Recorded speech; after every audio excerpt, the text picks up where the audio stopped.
धीर्धैनं श्रवणपटेयतिवरा महावाक्य जनार्दन सच्चिदानंद त्वं शरणं ब्रजेश यादवेन्द्रं दयादाता पुंडरीक्षा क्षीरसागर शयनं कमलनयनं नमस्तुते नमामि श्री हरि। धैर्य से जिसको धारण किया जाता है, कर्णपटुओं से जिनका पान किया जाता है, ऐसे सच्चिदानंद भगवान श्री यादवेंद्र सरकार को मैं नित्य ही चिंतन करता हूँ, नमन करता हूँ। जिनको नमन करने से मंगलादि मंगल तो हो ही जाते हैं, साथ ही में बहुत बड़ा बल मिलता है मनुष्यों को। कमल फूल एक खिल गया क्षीर सागर के माय, ये कुमारी का क्षेत्र है वाणी रही प्रगटाय। तो वाणी ब्रह्माणी करो वाणी पर नितवास, राम कथा वर्णन करूं पूर्ण कर्मा आस। सोमवार एकादशी और ज्येष्ठ है मास, कृष्ण पक्ष इसमें पड़ा और है भय जग में व्याप्त।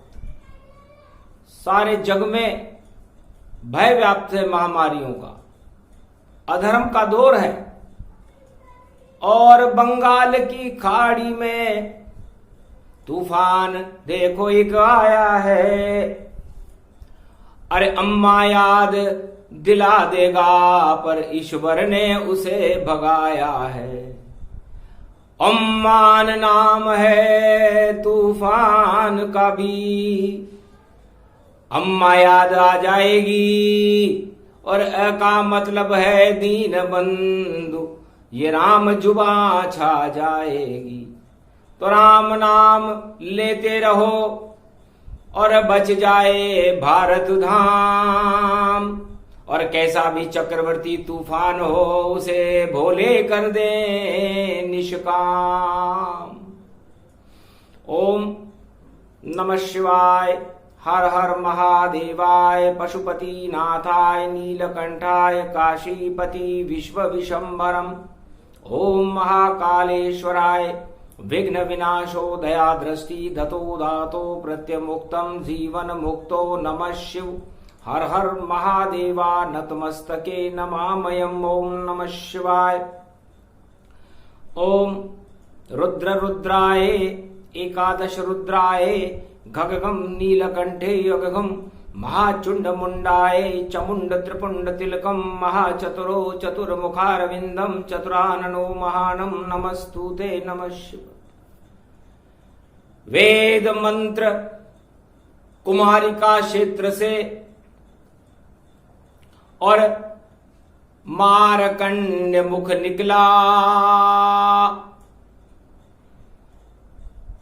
भोले शंकर का भी देखो थोड़ा थोड़ा दिल पिघला।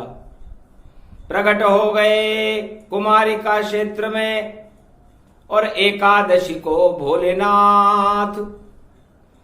और उमा प्रणाम करने लगी, धन्य हो भोलेनाथ। महाराज कलयुग चल रहा है और एकादशी में जिस तरह सारे संसार में लोग उपवास करते हैं, वैसे भारत की प्रजा भी भूख और भोजन नहीं मिलने के कारण उपवास कर रही है। तो आपके इष्टदेव राम कैसे हैं? आपने तो कहा था भूखा रह जाए राम मगर भारत को भूखा न रहने देंगे। गर जिस दिन ऐसा आएगा अवतार राम जी धर लेंगे। तो सतयुग धरा त्रेता धरा, धरा द्वापर अवतार। पर कष्ट में सारा भारत है, क्यों नहीं आते कल की सरकार, सियावर रामचंद्र शंकर हरिओम। तो भारत का राजा कैसा हो, कुछ गुण हमको बतलाओ तुम। जब अवध राम जी आए थे, तो राम राज फिर लाओ तुम। महाराज, अयोध्या में तो आपके इष्ट देव ने स्वयं अवतार धारण करके राम राज्य ला दिया था, लेकिन उसके पीछे की कहानी मैं चाहता हूं सुनना, और आपके मुख से ताय लिखी लिखाई बात को हम बतलाते नाय। वाणी किसी लिखी लिखाई किताब की बात को नहीं बताती, चाहे वो वाल्मीकि रामायण में लिख रहा हो, चाहे वो तुलसी रामायण में लिख रहा हो, या किसी भी रामायण में लिख रहा हो, क्योंकि लिखने वाले बोलने वाले शंकर भोलेनाथ। आप हमें बतलाइए रामचरित्र रघुनाथ कि महाराज राज और ताज छोड़ और राम गए क्यों जंगल में, और क्या रहस्य है रामायण में, और श्रवण करें हम मंगल में। ये रहस्य में चाहती आप मुझे बतलाओ, सारा दोष के कई पर क्यों मंडते रघुराव। ये माता को माता न भवती, पुत्र कपूत हो जाए थे। मैं भी माता हूं, गणेश और स्वामी कार्तिक जी मेरे पुत्र हैं। तो कोई भी माता कभी भी अपने पति से ये नहीं कहेगी कि इन्हें जंगल में भेज दो। तो किमी कारण ये योग बनाया, और सब कलंक के कई पर आया। ये रहस्य हमको समझाओ, और भारत माता की लाज बचाओ। लोग माता पर विश्वास करना ही बंद कर देंगे। भोलेनाथ आपके इष्ट देव राम है, और ये भारत माता है। इस समय कलयुग में आपकी वाणी मैं श्रवण कर रही हूं, तो उस चरित्र को सुनना चाहती हूं। तब कहा भोले ने हंस करके, अब अनुभव तुम्हें सुनाता हूं। क्यों छोड़ा ताज राम जी ने, अब वह रहस्य बतलाता हूं। नहीं के कई दोष है, नहीं दशरथ को दोष, और नहीं अवध को दोष है, सब ब्रह्मा को होश।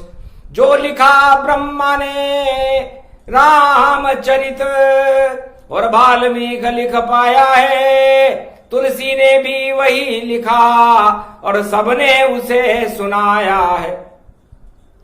पर लिखने वाला ब्रह्मा था, और देखने वाला भोले है। और सारा जगत अवध भूमि देखो उस राम नाम पे डोले है। नारद ऋषि गए अवध में, और गुप्त मंत्रणाता। तीनों रानियां वहां बैठी थी, और बैठे वशिष्ठ मुनिराय। और कहा दशरथ से जाकर के, और लाल तो तुमने जन्मा ही लिए, और विवाह भी इनका हो ही गया, पर खतरे भारत पे छाई गए। सुन नारद की बात को, और होश खो दिए जान। दशरथ विचलित हो गए, कुछ तो कहो मुनिनाथ। तब नारद जी ने कहा महाराज, हे गुरु वशिष्ठ, हे सुमंत वजीर, है तीनों रानियों, बात इस राज सिंहासन की नहीं है। बात यह है कि इस अयोध्या की रक्षा कैसे करें, क्योंकि चुनौती रावण की है। और रावण ने जनकपुर में चुनौती दी है कि एक बार सीता जी को उठा करके लंका में लेके जाऊंगा, और राम के होते हुए यह संभव नहीं है। राम लक्ष्मण भरत शत्रुघ्न इन चार शक्तियों के सामने त्रिलोक की सारी शक्तियां पराजित हैं। और यदि युद्ध का मैदान अयोध्या बनी, तो महाराज घास तलक 1000 वर्ष तक उगे नहीं कोई मान। अरे अवध भूमि में, भारत भूमि में, और नहीं जन्मे अन्न भगवान। तो काल ही काल यहां मंडरावे, गर विज्ञान प्रकोप रावण अवध दिखावे। तो महाराज ये युद्ध तो होगा, क्योंकि विधि संयोग है, इसलिए महामारियां तो आएंगी और इसको हटाना भी है। तो क्यों नहीं एक रणनीति बनावे और राम जानकी दूर भगावे। अयोध्या से राम लक्ष्मण और जानकी को दूर कर देना चाहिए महाराज। तब दशरथ ने कहा ये तो राज तिलक का मुहूर्त है और तुम कह रहे हो कि राम लक्ष्मण जानकी को दूर कर दो, इससे क्या होगा? अरे अवध सारी बच जाएगी और प्रजा सारी बच जाए, और युद्ध सागर तट पर युद्ध होएगा, लंका सब नश जाए। पर ऐसे कैसे हो सकता है? सारे निमंत्रण बट गए और करी घोषणा महाराज, और राज तिलक का मुहूर्त आ गया, पर पंचक पड़ गया आज। महाराज पंचक है, और पंचक में सोमवार का दिन है और एकादशी है, भूखा दिन है। तो सारी राजा और प्रजा भूखे मरेगी। यदि आपने राज तिलक आज के मुहूर्त में कर दिया तो क्या करे? किसके सर दोष मने और क्या उपाय कर पाए? राम लखन सीता गर्भन में भेजे, तो किसको राजा बनाए? तो राजा किसको बनाए?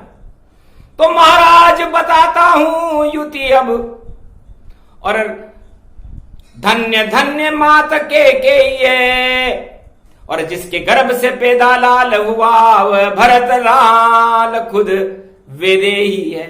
जिस तरह सीता जी वेदेही है, उस तरह भरत, उसको कोई मोह नहीं है। न उसे अपनी मां से मोह है, न उसे दशरथ पिता से मोह है, न उसे अपनी स्त्री मांडवी से मोह है, न उसे इस राजताज से मोह है। उसे तो केवल राम से मोह है। और इस संसार में चारों युगों में एक ही व्यक्ति भरत ऐसा है जो किसी भी वस्तु से मोह नहीं रखता। और संसार में कलयुग, सतयुग, द्वापर, त्रेता में हमने जब सृष्टि देखी तो सारे लोग किसी न किसी प्रिय वस्तु से मोह रखते हैं। तो जिसको मोह नहीं है राज ताज, उसको तो मोह राम का है, तो उसको ही राजा बना दो पंचक में, तो अवध रूप तन साजता है। और इसका कारण बना दो उसकी माता के, और वचन आपसे मांग ले तो पूरा हो सब दे। महाराज राजघराने की भी लाज रह जाएगी। और जिसको कुर्सी का ही मोह नहीं है, यदि वो भारत का राजा बने तो भारत का राजा भरत जैसा होना चाहिए। सतयुग, द्वापर, त्रेता और कलयुग में हमने ऐसे राजा देखे ही नहीं। सब कुर्सी के मोह से और चिपके ऐसे जाए, जैसे शिव जी के गले में नाग लिपटता भाई। इस कुर्सी रूपी नाग से ऐसे लिपटे हुए हैं कि उन्हें छूटने की इच्छा ही नहीं होती। तो महाराज मेरा तो ये परामर्श है कि आप भरत जी को राज दो। धन्य है कैकेयी माता, जिनके गर्भ से ऐसा बालक पैदा हुआ जिसको संसार की किसी वस्तु से मोह नहीं है। उसे तो केवल राम जी से मोह है। सुनकर गुरु वशिष्ठ ने सहमति दी तत्काल, अरे कोप भवन में जाओ कैकेयी, टल जाए अवध का काल। ये रहस्य किसी को मत बतलाना,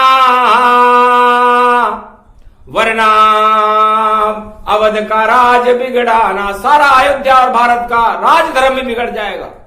इसलिए कष्ट सहना तुमको और कलंक सहना होगा। भारत की रक्षा के खातिर तुमको वचन लेना होगा।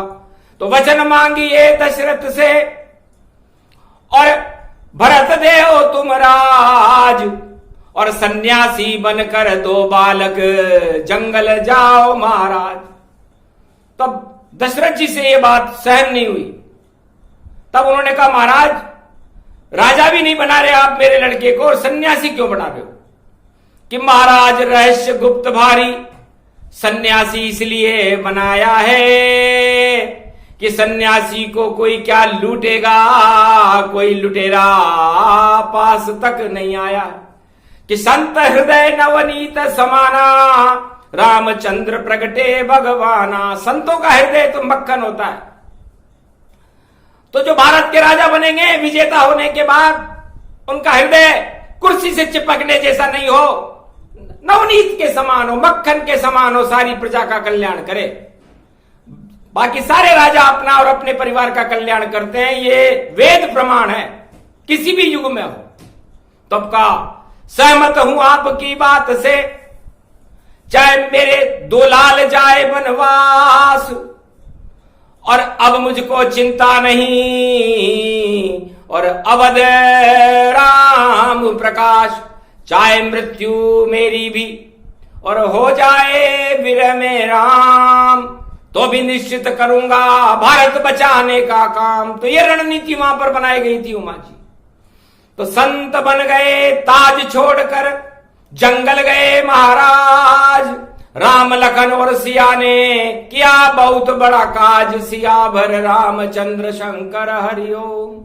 तो संतों से मिले क्यों भगवाना, ये रहस्य अब फिर समझाना। महाराज, भगवान संतों से ही क्यों मिले और भारत की गरीब प्रजा से ही क्यों मिले? क्योंकि अनुभव उनको कुछ करना था कि प्रजा वहां क्या खाती है, कैसे रहती है जंगल में, या दुख की मौज मनाती है। इस कारण घर घर जाकर के किया था अनुसंधान, तब जाकर के बने थे राम भारत के भगवान, सिया भर रामचंद्र शंकर। पर कलयुग के राजा तो संसद में और देखो मौज मनाते हैं, और जितनी भी नीतियां होती है उसको उस मंदिर में ही बनाते हैं। अरे जाओ प्रजा के घर घर में और देखो कष्ट तत्काल, तब जाकर के टलेगा कोरोना का काल, सियावर रामचंद्र शंकर हरिओम। अरे राम गए जंगल वन में और अनुभव 14 वर्ष की ना, और कठिन परिश्रम किया राम ने, तब भारत में राम राज फिर कर दीना। तो साधु बन गए राम जी और लखन तेलाल, और जानकी भटक रही थी जंगल जंगल चाल। तो सारे साधु इससे लिए मिले कि उस समय गुप्तचर व्यवस्था और उनके आश्रम लंका के आसपास संतों के ही थे। तो सारी गुप्तचरी की रिपोर्ट, और पुलिस सेना गुप्तचरी बन गई, सारे संत महान, और सब संतों ने दे दिया और उसी लंक का ज्ञान। लंका में तो कोई जा ही नहीं सकता था। तो जिस तरह कलयुग में खुफिया पुलिस सारी जानकारी राजा को देती है, तो उस समय राम की खुफिया पुलिस संत थे, और आज भी संती है। क्योंकि संतों से बड़े उद्योगपति भी मिलते हैं, डाकू भी मिलते हैं, राजा भी मिलते हैं, प्रजा भी मिलती है, सब तरह के लोग मिलते हैं। तो संतों से जाकर पूछो कलयुग का सब हाल। अरे मंदिर सारे बंद हैं और कथा बंद तत्काल, सारी कथाएं बंद है, सारे मंदिर बंद है। लेकिन सारा गोपनीय रहस्य भारत के कलयुग के सारे संत जानते हैं कि भारत को सुखी कैसे किया जाए, लेकिन परामर्श कोई लेता नहीं। इस कारण कोरोना हटता नहीं। गर परामर्श राजा करे, संत के सम्मुख जाए, महाराज मुझको भी देव उपाय बताए। तो संत उपाय बताने में कलयुग में सक्षम है, क्योंकि संत समागम हरि भजन, और जग में दुर्लभ दोय, सुतदारा और लक्ष्मी तो पापी के भी होए। तो उमा जी, संसार में 2 ही वस्तुएं सबसे महत्वपूर्ण है, संतों का समागम हो और हरि का भजन हो, तो संसार की सभी समस्याओं का समाधान हो जाता है। बाकी सुत पुत्र, दारा माने सुंदर स्त्री, लक्ष्मी, ये तो पापियों के भी हो जाती है। और कलयुग में सारी प्रजा और राजा इसी में व्यस्त हैं। और इसीलिए दुखी हैं और इसीलिए ये महामारियां हैं। अब इनको हटाने के लिए उन्हें संतों से परामर्श करना चाहिए। तो राम जी को तो गुरु वशिष्ठ ने पूरी विद्या सिखा दी थी कि जाओ जंगल जंगल तुम, कोल किरात भील बनवासी, रहो सदा उनके ही निवासी। महाराज इस कनक भवन के सुख को त्यागो। हे राजाओं, आप भी अपने राजपदों को त्याग दो और शपथ लो कि जब तक भारत की प्रजा का और सारे संसार से कोरोना नाम की महामारी को न हटा देंगे और प्रजा की समस्याओं का समाधान नहीं कर लेंगे, हम राजताज छोड़ करके जंगल में तपस्या करने चले जाएंगे, लेकिन भारत की जनता को भूखा नहीं मरने देंगे। पर संकल्प उठा नहीं पावे, क्योंकि कलयुग मस्तक उनके आवे। पर ऐसा संकल्प ले नहीं सकते उमा जी, क्योंकि कलयुग का प्रवेश है उनके मस्तिष्क में। तो राजा और प्रजा कलयुग से प्रतिबंधित हैं, करें तो क्या करें। राजा भी अच्छा है, प्रजा भी अच्छी है, पूरे भारत के संत भी अच्छे हैं, भारत माता तो स्वर्ग के समान है, लेकिन कलयुग का प्रवेश हो जाने से सब विवश हैं और लॉकडाउन है। तो विवशताओं को ही लॉकडाउन कहते हैं। जब आदमी विवश हो जाता है तो वो कुछ भी नहीं कर सकता। तो ये विवशता आंखों देखा हाल में दिव्य दृष्टि से देख रहा हूं कि राजा और प्रजा सारे संसार की कितने विवश हैं। उसका कारण है कलयुग। और कलयुग जैसा खाओगे अन्न वैसा होएगा मन, तो सबकी मति मारी गई है। तो यहां पर सुमति कैसे बनाए, तो जहां सुमति तह संपत्ति नाना, जहां कुमति तह विपत विनाना। तो भगवान राम के ऊपर भी जब विपत्ति आई और जब कैकेयी ने भरत के लिए राज तिलक मांगा और उन दो लालों को जंगल में भेज दिया, तो सारे अणुबम बेकार हुए, लंका का विज्ञान सब धरा रहा और साधु संत के आशीर्वाद से सारा भारत भरा रहा। मातंग ऋषि भरद्वाज और जटायु सुग्रीव और केवट जैसे पार लगाने वाले, तो भारत बन गया जगत गुरु तनसी। जगत गुरु बना था भारत, संतों की कृपा से बना था। भारत की प्रजा जो गांव में रहती है उनके आशीर्वाद से बना था। और नंदीग्राम में गया था राजा और कुर्सी का मोह नहीं उसको, और नहीं मिला वह किसी से भी, और राम वियोग था उसको। तो इतने प्रिय थे भरत को और भाई बड़े श्री राम। 14 वर्ष तक भारत का राजा बनकर कर दिया काम। और शत्रुघ्न जी को भारत में इसलिए छोड़कर गए थे राम लक्ष्मण कि शत्रुघ्न तुम घूमते रहो, तुम बालक छोटे शक्तिशाली, और नाम शत्रुघ्न वेद प्रकाशा, नाम लेत शत्रु दल नाशा।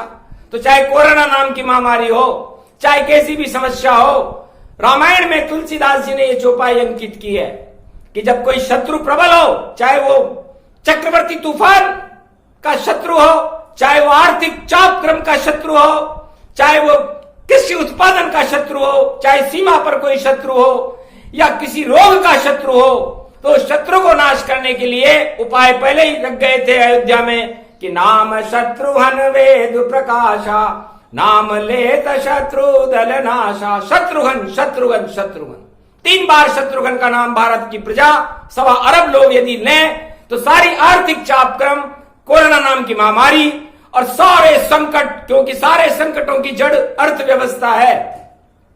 और यदि भारत और या कोई विश्व युद्ध हो जाए इस समय तो समझ लो अनर्थ हो जाए। तो उसको रोकने के लिए शत्रुघ्न जी को और इस वेद मंत्र को भारत की सुरक्षा के लिए चारों युगों में रखा गया है। तो यह मंत्र भारत की हर युग में रक्षा करता है, चाहे कोई कैसा भी विज्ञान हो, क्योंकि सर्वशक्ति मंगल गति और भरत रूप भगवान, भरत ही भारत बन गए और क्षत्रिय वंश संतान। तो क्षत्रिय वंशियों में एक राजकुमार को तो भारत बनना पड़ा और दूसरे राजकुमार को भारत और अयोध्या की रक्षा करनी पड़ी, जिसका नाम शत्रुघ्न था। और दो राजकुमार पूरी सीमाओं पर उन शत्रुओं की गुप्तचरी करने के लिए अपनी महारानी सीता के साथ गए कि तुम महारानी ऐसे थोड़ी बन जाओगी, पैदल चलो, कांटे चुभे और देखो जल थलता है, फिर जाकर तुम बनो महारानी तो राम राज प्रगटाए। तो राम लक्ष्मण और सीता ने बहुत कष्ट पाए, बड़े पापड़ बेले थे। ये नहीं कि प्रजा वोट दे दे और राजा बन जाए और ही करे, ये ही उस समय राक्षस करते थे।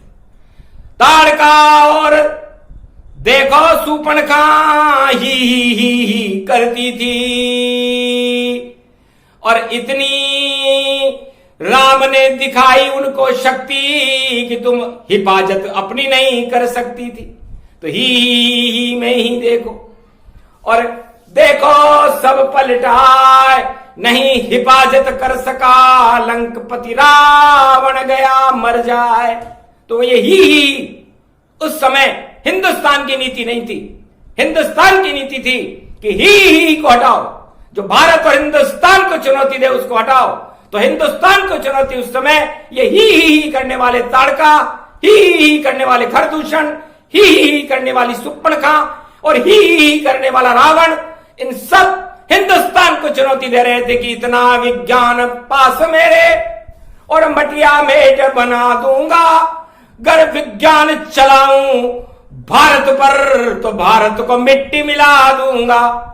पर धरा रह गया सब विज्ञान ही, और नहीं चला रावण का कोप, और उसी लंक में हनुमान ने राम का डंका दिया रोप, राम का डंका बजा दिया।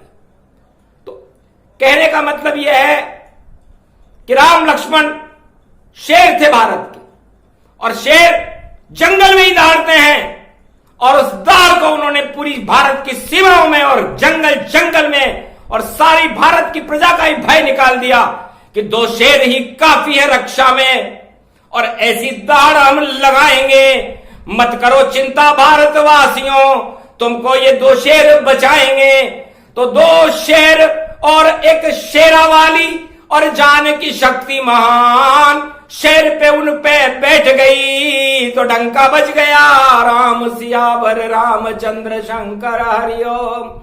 तो इस कारण नीति रघुकुल ने और अवध में बैठ के बनाई थी, और नारद जी की युति को और सहमति एक बनाई थी। तो गुरु वशिष्ठ और सुमंत और राजा दशरथ के कई सुमित्रा कौशल्या सबकी सहमति पाए, और नीति में ही मर गया और लंक नीति नश जाए। तो ये थी धर्म नीति, और धर्म नीति के लिए अपने दो लालों को जंगल में भेजने की को कई माता ने बिल्कुल भी घबराहट नहीं की। वरना आज कोई राजा सीमा पर अपने बच्चों को नहीं भेज सकता, और यदि किसी राजा ने भेजा हो तो उसका नाम बता दो। कलयुग में 14 राजा निकल गए हैं, पर बात ही बात सब करते हैं, पर सीमा पर अपने पुत्र नहीं भेजते हैं। इस कारण कलयुग में लोग सब मरते हैं। तो इतनी सी ही कमजोरी है। और वाणी रही बताए, जिस दिन राजा अपने पुत्र को भेजे सीमा पे जाए, तो जिस दिन भारत का राजा अपने पुत्रों को भारत की सीमा की रक्षा करने के लिए जंगल में भेज देगा, उस दिन भारत सोने की चिड़िया हो जाएगा और जगत गुरु बन करके विश्व में अपना नाम रोशन कर लेगा। और वो समय 21वीं शताब्दी है, और कल के अवतार अपने पुत्रों को भारत की सीमा की रक्षा के लिए भेजकर बताएंगे। जब कल के अवतार और कल भारत का राजा अपने पुत्रों को सीमा पर लड़ने के लिए भेजेगा, तो फिर प्रजा क्यों नहीं उनका अनुकरण करेगी। इसलिए राजा राम बने भारत के, लक्ष्मण भरत शत्रुघ्न और सीता महारानी बनी, और भारत का गौरव सारे संसार के राष्ट्राध्यक्ष उनके चरणों में झुक गए, और भारत विश्व का जगत गुरु होकर के देहिक देविक भौतिक तापा, राम राज काहू नहीं व्यापा, सारे कष्ट हटा दिए। तो पहले राजाओं को कष्ट पाना पड़ता है, तब प्रजा के कष्ट होते हैं। आज नंगे भूखे मजदूर सभी भारतवासी पैदल चलते, और राजा वायुयान चले और देखो मोटर में चलते, तो कैसे प्रजा सुख पाएगी। लाख धनाओ तुम देव अरे तुम भी पैदल चल के देखो, मजा कष्ट का ले सियावर रामचंद्र शंकर हरिओम। तो वाणी तो सत्य सब कहती है, शिव मुख से निकलती रहती है, और जैसी होती प्रजा भारत में वैसे ही शब्द वह कहती है। तो कलयुग में भी उमा शक्ति को दे दिया सारा ज्ञान, सदी 21वीं में भारत में आए कल की भगवान। इसलिए उमा जी ये ज्ञान आपको इसलिए दिया कि 21वीं शताब्दी के अंदर कल की भगवान भारत का नेतृत्व करेंगे और भारत की प्रजा का कल्याण करके भारत में राम राज्य की स्थापना करेंगे। ये छोटी मोटी इन विपदाओं से मत डरो कि महामारी आ गई, ये हो गया, अर्थनीति बिगड़ गई। ये तो सब भगवान की इच्छा से होता है। जो भी होता है भारत में, बिना भगवान की इच्छा से एक पत्ता भी नहीं टूटता भारत का, और टूट जाए तो फिर वो भगवान नहीं। इसलिए भारत माता और भारत की प्रजा और भारत के राजाओं की रक्षा तो भगवान करेंगे, क्योंकि भगवान हाथ उठा करके और जब आशीर्वाद दे देते हैं तो सारे मंगल भारत में और अपने आप कर देते हैं। तो देने वाला दाता है और नाम बड़ा है राम, राम नाम जपते रहो, होगा फिर कल्याण। जय श्री राम। ये प्रसंग जो भी सुने और राष्ट्र धर्म की वाणी और अमृत इसको मानो सोमवार का एकादशी है जानी। लेकिन एकादशी होने के कारण थोड़ा भूखा रहना पड़ेगा, चिंता मत करो। आगे आए गंगा दशहरा तो अमृत फिर टपकाएंगे। 1 जून को ऐसा अमृत भारत की प्रजा को पिलाएंगे। तो 30 मई तक लॉकडाउन है और 1 जून तन पाए।